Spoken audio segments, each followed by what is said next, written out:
trying to understand, sort of the basics of why Parkinson's happens. But I've also had the opportunity to work on clinical trials to actually try to bring new therapies into the clinic. And now I've had the opportunity to work with a gene therapy company, really focusing on developing new types of gene therapies for Parkinson's disease and other brain diseases. And so I think, it's that sort of combo of all those things that, pull together, I think give me sort of a unique perspective on things. At the same time, when I was in clinic, if I've got 40 or 20 minutes to see you, there's a lot that I would want to try to share. And it's really hard, in these limited visits. And I kind of look at this as an opportunity to be able to talk to more people than just, one family at a time about, what we know about Parkinson's disease. And so what I'd like to do is just try to help everyone, come to a better understanding of what it is, how we got here, where things stand, and where we're going. That's sort of the gist of what I see. I think the other things I'd like to sort of emphasize, I can't give any specific medical treatment for an individual. I really want to try and make this applicable to everybody in a really broad way. So, but I do think that there's a lot that we can cover. It's just basics that everyone probably would benefit from. The other thing I'd like everyone to keep in mind is the way I could see this is there are certain topics that I think that we could dig into that I think there are maybe some interest in. So one that's coming to mind is the gut brain, axis, that sort of thing. Honestly, I think that deserves its own hour. I mean, this is a big topic. But if there's other, topics like that, I think it would be fun actually to kind of dig in at a time, and then I can make sure that we have, relevant pictures and slides and things like that in order to get that ball rolling. So I think that was the bulk of the intro I wanted to do. Should we get started on some questions? Sure. Where should we start first? Some folks had sent in some questions before we started. So if you have those on hand, if you want to start there. So I have that list of questions that you had sent over initially. I think the first one that popped up was, how is Parkinson's diagnosed, confirmed? How often is it misdiagnosed? And is there a difference between Parkinson's and Parkinsonism in the initial diagnosis? Yeah, I think that's probably the best place to start for this kind of discussion. So, the diagnosis remains clinical. The only way to confirm the diagnosis of Parkinson's disease in 2021 is at autopsy, and everyone here is too young for that. So now, that being said, by the time you get to see someone like myself, that's a movement disorder specialist, where we see, this is our bread and butter, we see Parkinson's day in and day out, it gets pretty good. The accuracy is, I think, over 95% accurate. Now, the big caveat is actually the follow-up question is how often is this misdiagnosed? And this becomes an issue in early stages. So there are some mimickers of Parkinson's disease, and we are always on alert for those. We have a few hints that make us think that there might be something else going on that we can see early on.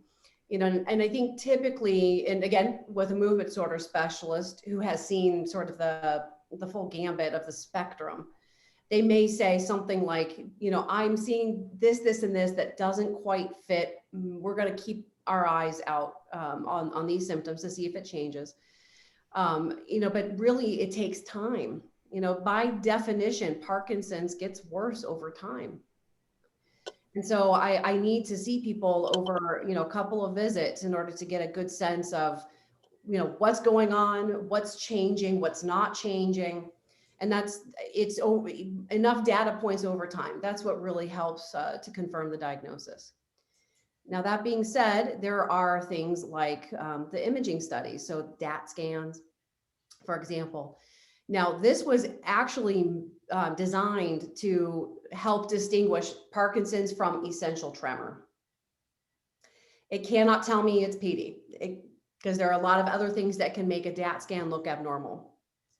And so they're trying to come up with new ways of doing MRIs and things like this, and we may get there. For right now, though, the only way to do this is having a good relationship with a neurologist and, keep coming in for visits. This is going to change. I really hope that there is a different conversation in the not too distant future. There's a lot of work looking into biomarkers. This could be coming from saliva, from urine, from blood, or maybe even a certain type of MRI, like an imaging thing. And spinal fluid's another way we're looking. So I think we're getting close, but there's been a lot of effort into finding a biomarker that helps us not only diagnose Parkinson's specifically, but also allows us a chance to, if there's a treatment that's working, we don't really have a good way of knowing for sure if it's working. And so that's another big benefit of something like a biomarker. How often is it misdiagnosed? And, that really depends. Again, if you're talking about someone who has had movement disorders training, I think that that's a lot less. Not saying we're perfect. And this is why, more time and visits are needed to feel very confident in the diagnosis. But I have seen a lot of folks who have come through and maybe were misdiagnosed with something else. But usually I see this happening, not by a neurologist or something like this. And this is why, I'm biased, and I think everyone with Parkinson's should go see a movement specialist, even if it's just once, right? Just to confirm that we know what we're dealing with. Because I think that the guidance and advice you give just changes over time with that. So, that satisfactory, you think, for now? Yeah.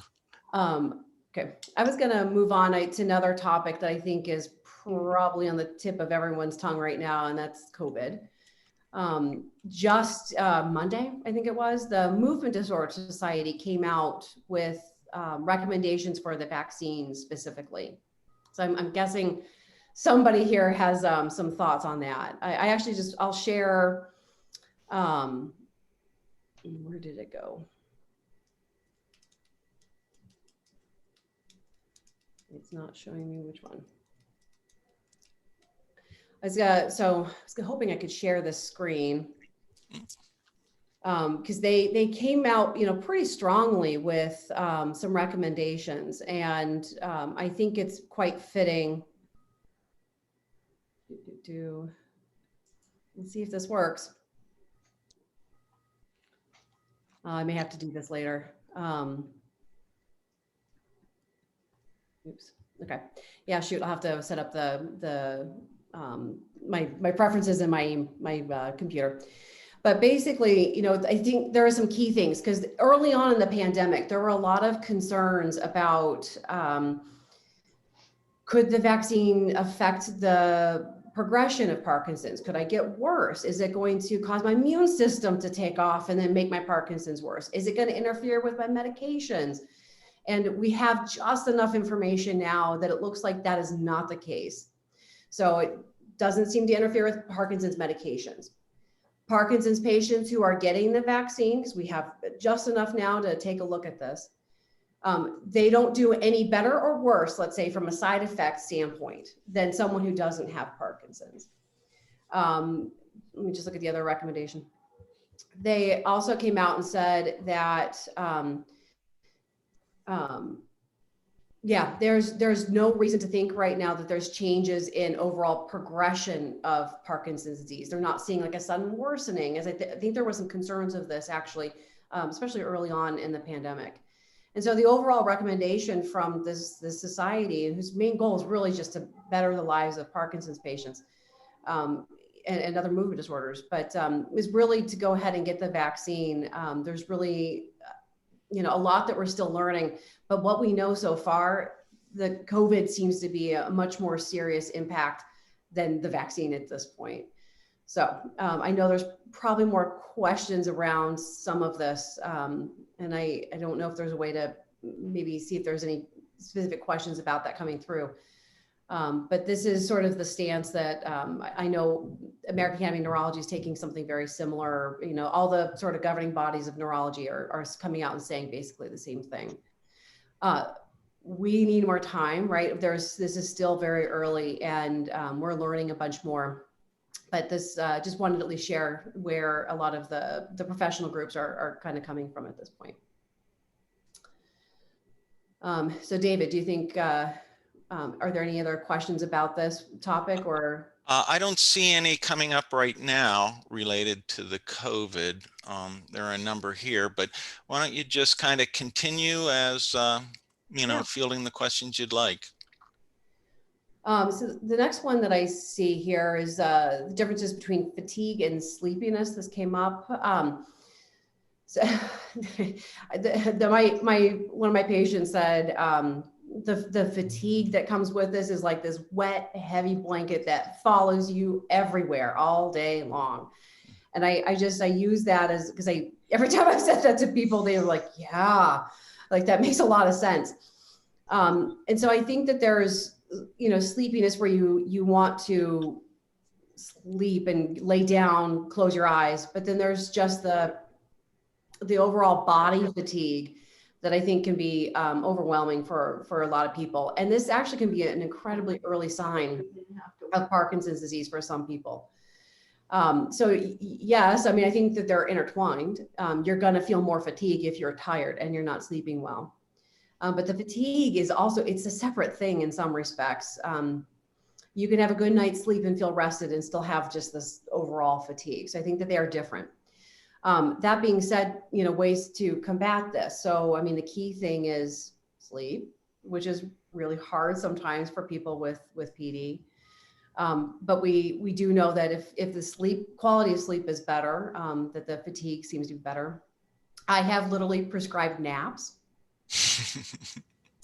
You know, I think that there is, you know, the way I look at something like a nap, it does need to be, you know, prescribed in that it's got to be short.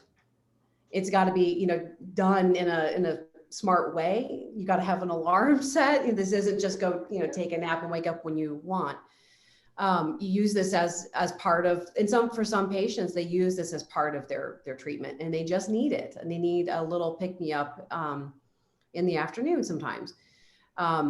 The way I look at a nap is it's like a quick recharge on the battery. And so I've told patients that if you have to go out to dinner with friends, not that we're all doing that a lot right now, but if you know you've got something coming up, take a nap. This is how you're going to recharge, because the more tired you are, it's going to make that fatigue feel worse.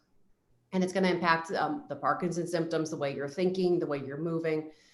So things like that can be helpful. That being said, exercise, believe it or not, exercise can help with fatigue. It seems counterintuitive to a lot of people, but it really can help. And so I you know, can't emphasize that part enough. I just want to mention too, sometimes the medicines actually can contribute to this. So pay attention to the timing. If the fatigue seems to always be popping up at 3 o'clock in the afternoon, like when was your last dose?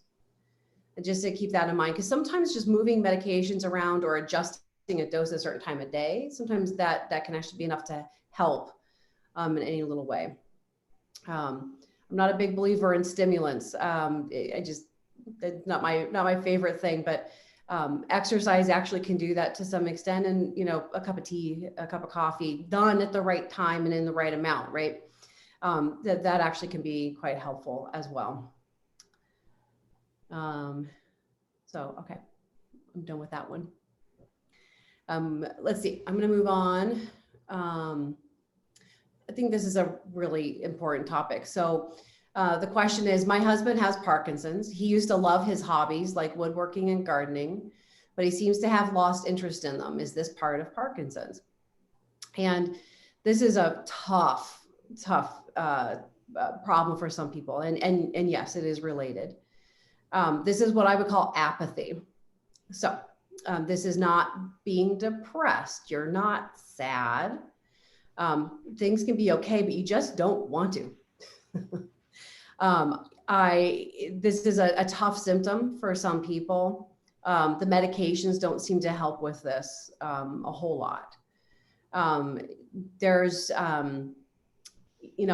a lot of thinking that because the way the chemistry in the brain is changing because of Parkinson's, that it contributes to, it's dysfunction in your frontal lobes. And so they're not talking to each other correctly. And so it can make that motivation that we all have a little bit of the drive, it just kills it. And so sometimes you need the external motivation. Now, I don't want to use this word too often, but nagging, right? Sometimes you need to do a little bit of that. That gets very hard as a caregiver. You can't do that all day, every day. It's exhausting for everyone. And so sometimes I would say outsource it. This is where things like physical therapy, where you have to, you have to go do something, and someone that's not related to you is pushing you along, that actually can help. You need to make sure it's not depression. They can look a lot like each other at times. But some medications may help a little bit, but just know that this is it's a Parkinson's thing. It's not always a willful, just don't want to. I mean, some of this really is PD. I think trying to maintain hobbies and interests is really important. And, I think it can help just pointing it out to your loved one that this like what's going on. So this is it's a real thing. I think it affects different people to different degrees, but definitely talk to your doctor about it. Let's see.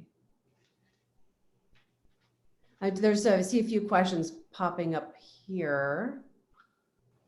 What's hurting her?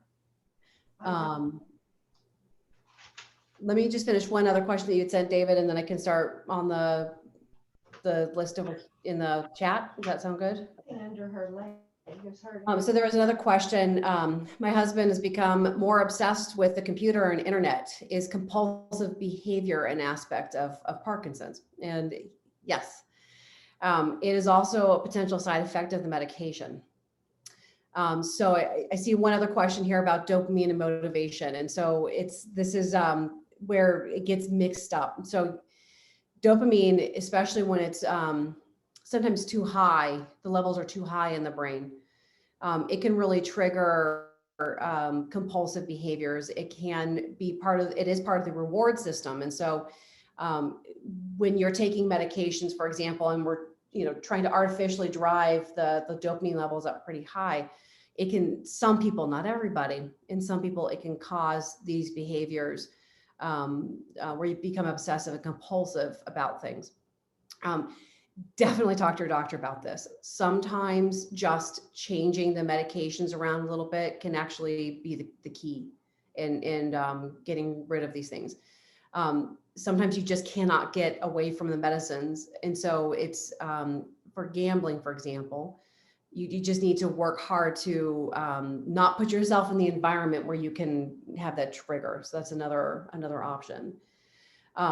There are some medicines that are more likely to do this than others. So the dopamine agonists themselves, so Mirapex and Requip and this group of medications are known to do something like this. So it should be a check-in with whoever's giving you those medicines, if that's maybe what you're thinking might be the problem. Sometimes just reducing the dose is all you need to do.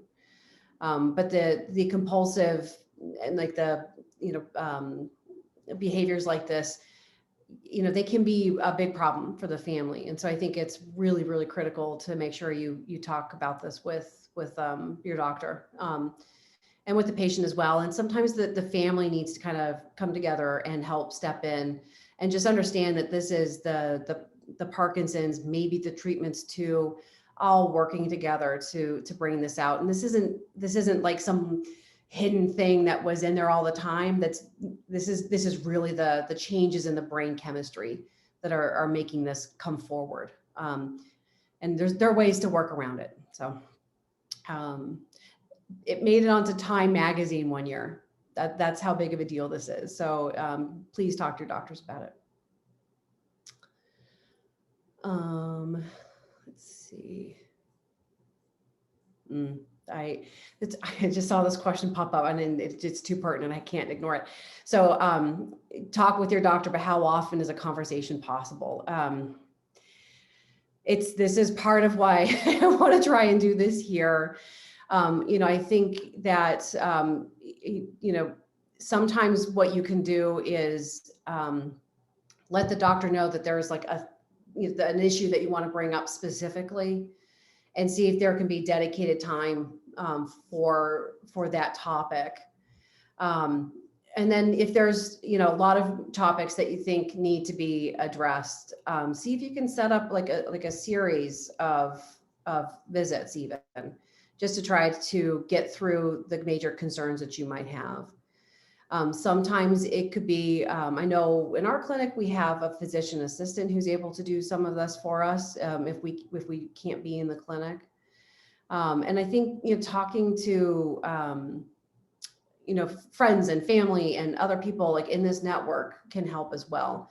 But if it's a specific medication issue or a specific symptom question, you need to try and work with your neurologist and see if you can find time to do it. Okay, let me start going through some of these questions. Okay, let me find it. So there's a question about the drug Hytrin. This is one of the first ones that popped up.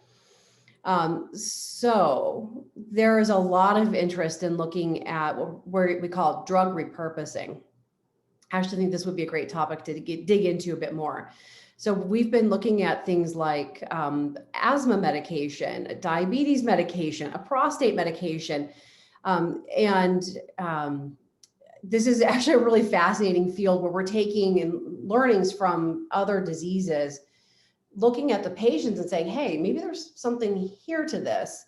And now just finally, taking these drugs, trying to answer these questions for Parkinson's disease very specifically in order to decide whether or not it's maybe helpful. So knowing how something like Hytrin works, it does make sense in what we know about how Parkinson's comes about. It could be helpful. This is, and like all the other meds I just mentioned, so the diabetes medications are also being looked at pretty heavily. These things need to go through clinical trial. We need to take a group of Parkinson's patients, watch them closely, give them this drug, and see if we see changes before and after they've had this medication added in.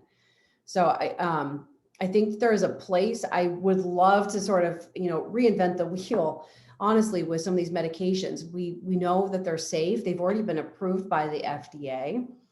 They may have an impact. And even if they're not like the only therapy, maybe they work in combo with something else that we've got. And it's going to be important to try to study this in a very thorough way so that we aren't doing more harm than good. And that's the whole point of the clinical trial system that we have built in the United States and elsewhere.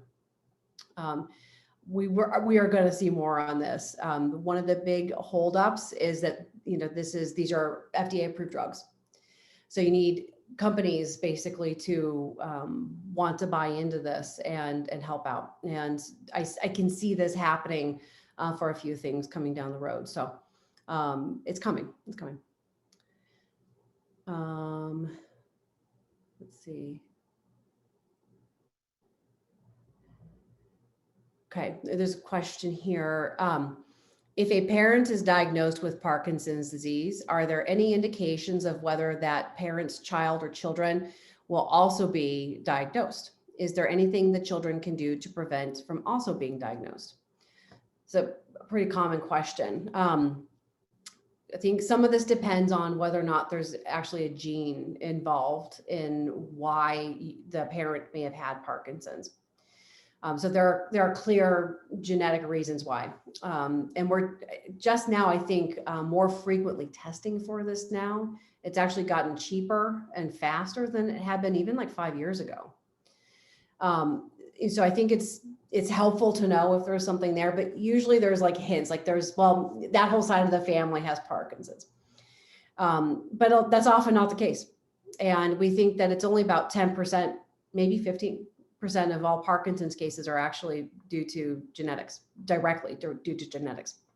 The rest of it, the vast majority of Parkinson's is probably a combo of your genes, like your unique makeup of genes, and then just whatever you've been exposed to, your environment and age. So that's the most people are going to fall in that camp. And so what we usually quote is it's about 4% risk. So if you are someone who we call idiopathic, meaning we don't know why this happened to you, it's not genetic. If you have idiopathic Parkinson's disease, it's about a 4% chance that your children will get it. And it's funny because I feel like most people, when I tell them that, they're like, 4%, that's it? I think they were expecting a whole lot more. So it's actually not that much. I think the key things that I tell people, it's what your mom would have told you. It's good, healthy living. Exercise, eat right, be kind to your neighbor. I mean, it's the social stuff, has an impact too. So, I think this is where having a biomarker becomes really, really important. So if you have, first parent, like your parents, a first degree relative with a Parkinson's diagnosis, and we had a biomarker, that would be something we could then check to see if there was maybe an increased risk or a likelihood that this might happen.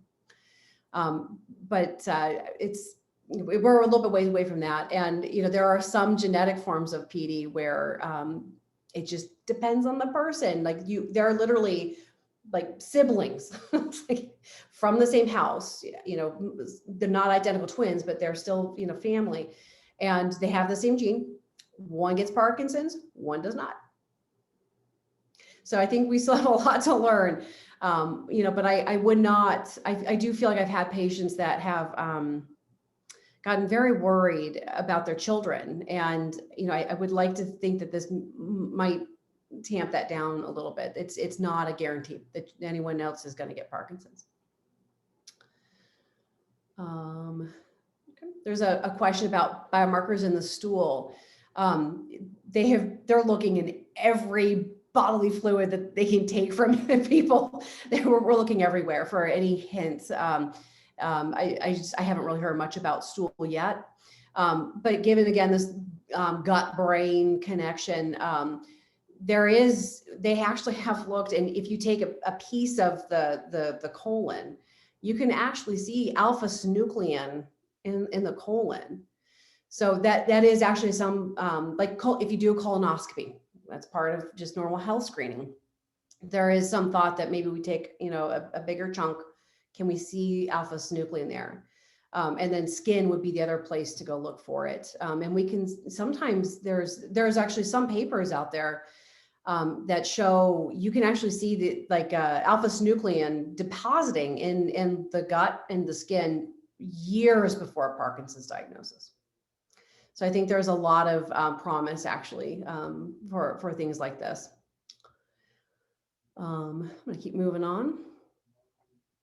I like this one. Okay. Is there a typical number of years after diagnosis that surgery is warranted? What are the symptoms that would indicate surgery is a good treatment? So this is near and dear to my heart. I would say the thoughts on this have actually changed a good bit over the past 5 to 10 years. So early on, I think there was this big thinking that why would you do brain surgery? If Cinemet's working well for you, why on earth would you do brain surgery? And it was just a couple of years ago in Europe, they were looking at earlier stages of Parkinson's, so about 3 years after diagnosis. And looking at doing deep brain stimulation in these patients. And what their conclusions from that study were that it was actually a good idea to try and intervene a little bit sooner. Like the quality of life was better preserved if you were able to get in there and do surgery a little bit earlier. What I can tell you from just out in the community, I think there are a lot of different feelings on this. So not all surgeons and not all neurologists would want to jump into this so quickly. I think the more that our other groups are kind of pushing the envelope, let's say, and trying to do these things in earlier stages, the more we're learning. But there is not a prescribed number. that being said, we need a little bit of time to make sure that this isn't something like MSA, the multiple system atrophy, or other Parkinsonisms that actually we know for sure do not benefit from the same type of DBS that we're doing for Parkinson's disease. And so I think everyone would agree that we need to make sure that we really know that this is Parkinson's, because that's the whole point of the stimulation. So that's a key distinction. As in regards to like knowing when it's time, I think this is another hour discussion too, but in trying to be short about this, you know, if the medicines are working well, it's probably not time. If, you know, if you are finding a lot of people though, if the meds start to, you know, fluctuate and the benefit from them is not really sustained, this is when we really start kind of talking about doing something like surgery. I've really focused on DBS, but I mean, there are a few other things out there. And again, typically it's that conversation really gets started when the easy stuff isn't really working as well. I think that's probably the easiest way to put it. I think I covered some of that. Okay. This is another topic that this is very important to me. So how do you find out about clinical trials that you could be part of? There's actually a couple of ways. Some of the, I think just again, I'm working on designing clinical trials, and what I think where I've had the best success is actually on the Michael J. Fox Foundation website. They have pulled all of the Parkinson's and Parkinsonism clinical trials from the main government website, and just to pull them, just the ones that are going to be relevant. And they have them all listed there, and they have a way for you to search like on their website for your, like things that might be near you, or for different types of things. Like if you want to look at depression and Parkinson's, they're able to kind of filter through their website directly, so you can find things that are more pertinent for what you're looking for. So that's I think been probably one of the most helpful ways. It's a fairly decent website. Now that being said, every like legitimate clinical trial is required to register on clinicaltrials.gov. If it's not there, you should really question the study. If you can go on clinicaltrials.gov, type in Parkinson's disease, several hundred trials will pop up. And it includes everything that may have been concluded or finished years ago and things that are brand new. So that's an important place to start. Those are probably the two main places. Talking to friends and in the community is another option. Thank you, Casey. That was perfect. She just gave the website for the clinicaltrials.gov, but in the Michael J. Fox trial finder. Those have really been the most helpful. And then the Michael J. Fox one, it's very Parkinson specific, which I like too. I think it's very helpful. A few of the other foundations have something similar, but the Fox Foundation, I think, has the easiest to use website. At some point, I'd like to talk more about just what we do and why and how you do clinical trials, but that's probably for another day. This is a question that comes up a lot.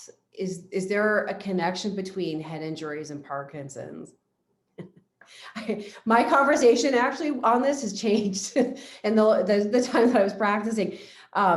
You know, it's very hard to draw like a strong conclusion. That being said, we have a really good, representative in Muhammad Ali, right? Someone who was hit in the head a ton, and now he's got Parkinson's. So there must be something, and it's hard to know, was he predisposed? Like, was he going to get it later? And he just kind of pushed it a little bit sooner with the head injury. We'll never be able to pull that apart. That being said, I can't imagine it helps having a lot of head injuries. I usually get asked like, well, I had, this car accident 20 years ago, that did it. I'm like, well, I don't, it's, most people have some sort of like knock on the head at some point in their lives, and not everyone gets Parkinson's. So I think it's actually a very hard question to answer, and especially with distant head injuries. I think that makes it really hard to know what's what. I think everyone's pretty confident, though, that the more head injuries you get, it's probably not a good thing. We can look at a lot of the, in football, this has been a big topic with the CTE. This is, I would kind of, they really are on this sort of this on par with each other. So I think the idea is that a lot of head injuries and a lot of blows to the head may make it more likely that you start accumulating and collecting bad proteins in your brain. Now in CTE, this looks to be a different kind of protein, but maybe in Parkinson's, we get the buildup of synuclein, and that might kind of spur it along. But again, I think the jury is still out on this. I would still recommend not getting too knocked on the head, no matter what, because there's no way it's helping. So where I stand on that. This is kind of related. So is there any research that shows clusters of PD in specific regions or neighborhoods? Yes. So there was a big study that really came out of California, and actually I think my husband's on this call somewhere, but in Iowa, there's where he is from, and there's Parkinson's in his family. And I think that the correlate between those two regions, and it really drew a lot of attention, like what's going on here. And this is where the environmental stuff comes in. So there was a lot of interest in pesticides potentially causing these, little clusters to pop up in places. And so Iowa, big agricultural center, and then parts of California where they grow a lot of, fruits and vegetables. That's where they were seeing this. And it's not just Parkinson's, right? There's other things that have popped up. But as a matter of fact, like the models that we were using in the lab to make an animal look like they have Parkinson's, some of them were pesticides. So again, not everyone who's exposed to that's going to get Parkinson's disease. And this is really why the community in general is thinking that it's the combo. You need both, just maybe some predisposition plus the environmental stuff. And in some people, it just works together in the wrong way, and that leads to Parkinson's disease. I think we're going to learn a lot more about that. Just as another aside, there's some solvents and things like this that have also been linked. The Michael J. Fox Foundation, they've been working really hard with Congress, actually trying to make some of these chemicals illegal, or to like reduce the amount that we're being exposed to. So FYI, that's an ongoing battle right now here in the US. Some of these drugs actually been, or chemicals have been banned in other countries, and we're kind of behind the times. So just keep an eye out for that, because I think there's a lot that we can do from a policy standpoint on some of that. Let me look down. Yeah, okay. Address weight loss, wasting, inability to absorb. Yeah, so thank you. I wanted to get to this one. So there's a couple things I wanted to address here. So just one of the concerns is that sometimes with advanced Parkinson's disease, that there is you can't gain weight, and you just keep losing weight, losing weight, losing weight. And in Parkinson's, it gets a little bit tricky because sometimes people just aren't hungry. Like the stomach and like I'm saying, the gut is affected. And when you, just like everything else gets stiff and slow, the gut gets stiff and slow, and that can make people get full very fast, and they just cannot eat a big meal anymore. And that's one major contributor to not eating as much, not being able to absorb as much, just the overall motility, the way it moves is just not normal. And those are all contributors to people not being able to take advantage of the food that they're eating, let's say. Beyond that, just aging, just being older can put you at risk for what we call cachexia, is the fancy medical term. And it's this the body somehow like turns a switch and it starts basically metabolizing, breaking down muscle, specifically muscle. And so I think we've all seen, people who are older and they're just like skin hanging on bone. And it's because of this process. Some of this is independent of Parkinson's. It's just comes with aging. And that is an area of a lot of interest, and people are looking into this.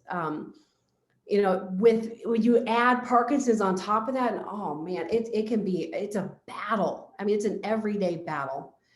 What I've done for patients before is, you have to work with a nutritionist. I mean, you have to work with a stomach that can't handle a lot of food, someone who's maybe not interested in eating a lot, and then try to come up with strategies to work around some of this. And it's hard because I feel like the body, just the way the metabolism has been switched over is more in the let's eat self almost. So I would definitely start working with nutritionists, really bump up protein as much as you can. But yes, the Parkinson's is working against it as well. I'm just trying to read some of this too. So I think what I'm going to comment on is the maybe changes in how the patient's awake or aware or able to interact with family. And I think in some cases when patients are really advanced, it's not just dopamine that gets affected in the brain. There's actually a lot of other neurotransmitters or brain chemicals that are not working well either. And it's a combo of those things that lead to things like can't stay awake, so you can't pay attention. The arousal system is also disturbed. It's hard to learn when you are paying attention. You can't. The brain chemistry that's needed for that's just not working well. And then you add in maybe fatigue and poor sleep, and then it can be very difficult. And what I would say is like there are good moments, and I'm sure a lot of us probably know this. Take advantage of the good moments. I think that's really key. Usually there'll be like a burst of like things are okay for a second, and then it quickly dwindles. Let them recharge. This is where I think the napping can be helpful, and then try again. But things like keeping the lights on, keep talking to them, keep trying, music, and, even pets, family. I mean, these are all ways of trying to kind of spark the brain back to life that are not medicine. They're hard to do every day. It's not going to work all the time. But these are small ways of trying to help out when things can be bad like that. I just wanted to mention too, there was some comment maybe about medications having an effect, and the Parkinson's medicines themselves actually can make people sleepy. So I would say, again, pay attention. Like it's usually the morning dose, that first dose in the morning. I have a lot of people who are like, I am exhausted, like 20 minutes into it, I need to take a nap.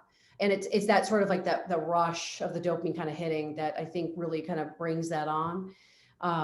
And sometimes you do really just need to take a pause, know what's coming, and try to just work around it. Sometimes you just need to change the dosing of the medications or the timing. That can actually help a lot too. But just to keep that in mind. Exercise, I'm just gonna throw that out there again. Exercise will help too. Okay, I think that's the bulk of the questions I found here. Amber, I saw an additional one that was asking about the difference between PD and Parkinsonism. Oh, okay. Yeah. So we diagnose Parkinson's based off of a certain number of symptoms and how they change over time. This is really how we're making this diagnosis. Arguably, how people respond to things like Cinemet, is part of the decision making. There are other mimickers, Parkinsonisms. So there are things that can look like Parkinson's, but again, to someone who's been trained in these types of disorders, there are features that just don't fit. So, for example, there are people on some medications for psychiatric disorders that can make them look just like they have Parkinson's disease. You take that away, they don't have Parkinson's anymore. Then it's not Parkinson's disease. There are other things like the normal pressure hydrocephalus, or NPH. This is where there's like excess fluid in the brain. And again, if you can shunt that and help reduce that fluid, it's like they come back to life. So you have to kind of keep those things in mind. We're always keeping it in the back of our minds. You know, they're the more common ones, like the atypical Parkinsonisms. Again, sometimes we can only really know what we're dealing with after there's been some time to let things evolve. So there are a few Parkinsonisms out there. The more common ones are called multiple system atrophy and the progressive supranuclear palsy. There's a couple out there. The most common of them is this MSA. There are a lot of folks who are diagnosed with Parkinson's that have MSA. Usually these groups really start to help separate themselves out just over time. In MSA, there is a lot of dysautonomia. So this is dizziness when you stand up to the point where you're collapsing, or so erectile dysfunction, having problems with constipation, losing sense of smell. These are some things that we see in Parkinson's, but they are really severe and in very early stages of the disease, which is not typically what we see in PD. So there's certain features that we can find that help us separate these things out. There are some other tests that we can do to help us with that too. And again, I think it's important. I mean, your neurologist should have this in the back of their heads all the time, because it changes sort of the guidance, the advice that's given. And sometimes the medications just don't work very well in those cases. And so you need to know what to do next. So I guess that's kind of my 2 cents on the atypicals. It may warrant more conversation though. I think I saw a question about leg pain. My best guess, and again, I can't examine and I can't do my hands on or anything, but it sure sounds like dystonia. Sometimes when the medicines are wearing off, you can get cramping or twisting. So this can be like in the hands, the feet will turn in a little bit. Sometimes like a toe will pull up. It can hurt. I mean, it can be painful. And for some patients, this is like, I mean, it's a big problem. So there are things that can be done. One of the first things I want to know is the medicine, is this happening always when you're wearing off? Because sometimes this is before the meds are completely off, you can actually feel it coming. And if that's the case, we change the medication regimen. But for some people, or even increase it, that's actually sometimes enough. But for some people, the dystonia is just, it's unbearable. And we do things like Botox. So you get the Botox forces the muscle to relax. And so it just cannot cramp up. And that actually can be very helpful for a lot of people. So, if it's that bad, there are other things we can do, but with medicines, but it sure sounded like a dystonia in the legs. I think I exhausted everything, unless you see any more questions coming through. Is there anything else there, Christine or David? David, you want to open mics so that if anybody can't type in the chat or doesn't know how to do that, they can ask a question? You're muted, David. Yeah, most folks would rather me stay that way too. I saw an article that popped up on my browser this morning. Let me I think I can share this. It might not be fair for you to comment on, but there it is.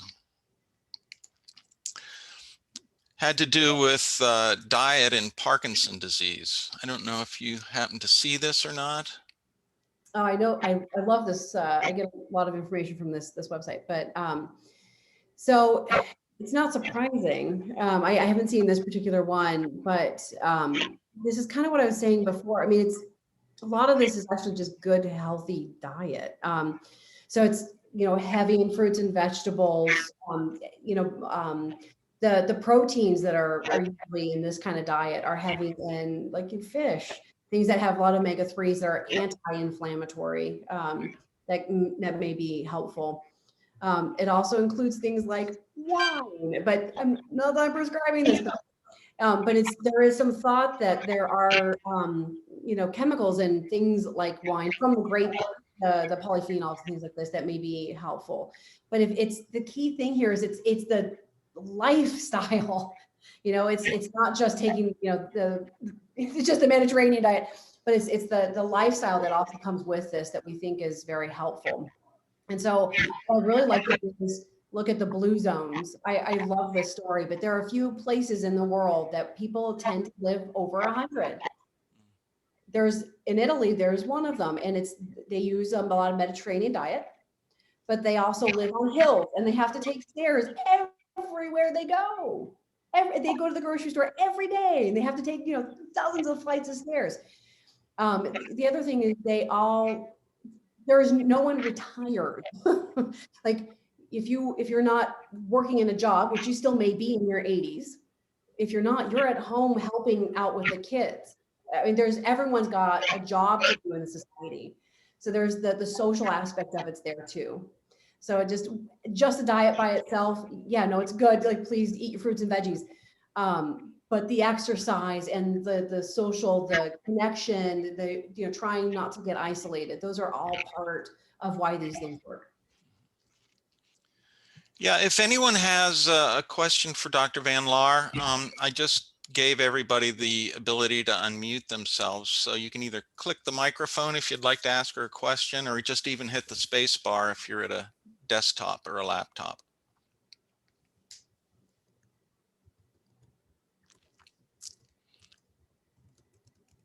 There appears to be another question in the chat. If you want to take a look at that, Amber. Scroll down. It, of course, is from David. David. And my question is, what's for dinner tonight? It's like breakfast and breakfast. So there's one about medical marijuana. Mm-hmm. Is that the one? Okay. So I think this is a mixed bag too. I did not cover this in my medical training. They do not talk about the medical school, for full disclosure. That being said, I have a lot of patients who have had a lot of benefit from CBD or THC, the more active drug. I can't prescribe it. I don't know how to prescribe it. This isn't medical because there's no training on this. But that being said, what I have found is that some of these medications actually can help calm down extra movements. And we actually have there is evidence that things like THC can have an impact on, like, if there's excess movement, it's actually pretty good at calming it down, and it does have an effect on the dopamine system. But as far as, like, does it slow down disease? I have no evidence to tell me that. How much did you take? I have no idea. So this is where it gets a little bit tricky. We have a lot of people on these medications now. I've asked all my patients, just tell me so that I can keep track and see, for at least anecdotally what's going on. But we're going to have to learn because it's out there now, right? But I would say, just keep things kind of stable because it does have an impact on dopamine. Yeah.